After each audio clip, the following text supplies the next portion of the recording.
even if her career highs hadn't been as astronomically sky-high as she'd once hoped.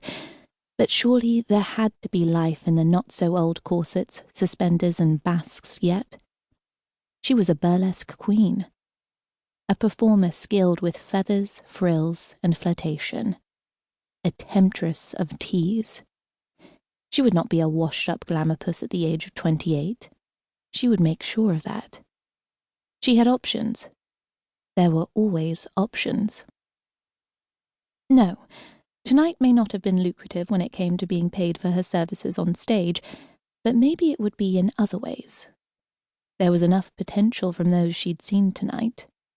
Even if the professional world had decided to place her at the bottom of the bill, she was more than aware that her shapely legs and ample breasts could still attract a lover when required. And not just the one. Not that any of her lovers seemed to be providing her with love in its most romantic form right now. Passion, excitement, sex, variety, kink, and on occasion brutality seemed to be washing over her in abundance, but when it came to hearts and flowers and Cupid's heart-seeking arrow, her love life was emptier than her bank account. Others found their soulmates. Why couldn't she? At least one that she truly wanted. Why was the grass always greener? Cher sat herself back down in front of the mirror and tugged gently at the specialist burlesque pasties covering her nipples. After years of dancing in the spotlight, a place where thankfully the drama of her act could momentarily camouflage the heartache of her unsatisfactory love life, Cher was adept at removing the small, sequined, decorative saucers that every showgirl wore without too much discomfort. She stared at herself in the mirror and contemplated her own misery. People would say that she deserved to be unhappy. Years of bitching and playing the diva were bound to rub a few people up the wrong way, and when word spread that her star was difficult to work with, and maybe not as popular as she once was, then the writing was very much written on the wall, in sparkalicious, glittery letters you could see from another galaxy. Cher le Visage was seeing her own star descend quicker than the waters of the nearby Iguazu Falls, and she knew that she only had herself to blame.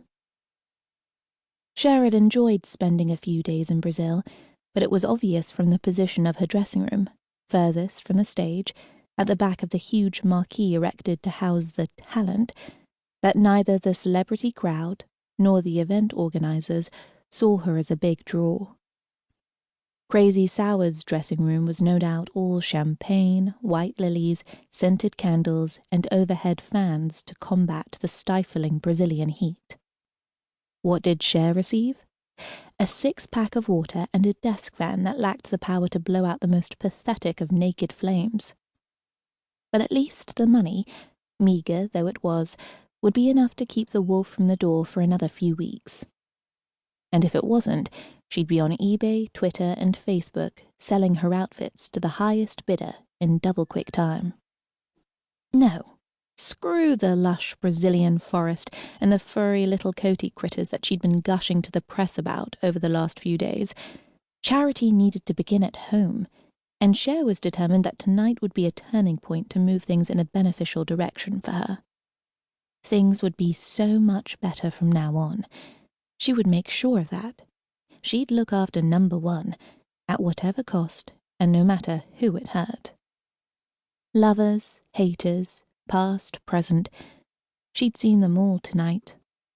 Well, fuck them all. Cher was interrupted from her thoughts by a gentle tapping at the door of her room. She'd been expecting a visit. She picked up her gossamer robe and slipped it around her, all that she could cope with given the intense heat backstage. Underneath the flimsy material, she was naked, apart from her underwear. She answered the door. The person standing there let their eyes scan down Cher's body. Even with the robe on, there was little left to the imagination. "What are you staring at?" snapped Cher. "It's not like you haven't seen it all before. You better come in. We have to talk." "No expense spared, I see," mocked the visitor, stepping in and looking round.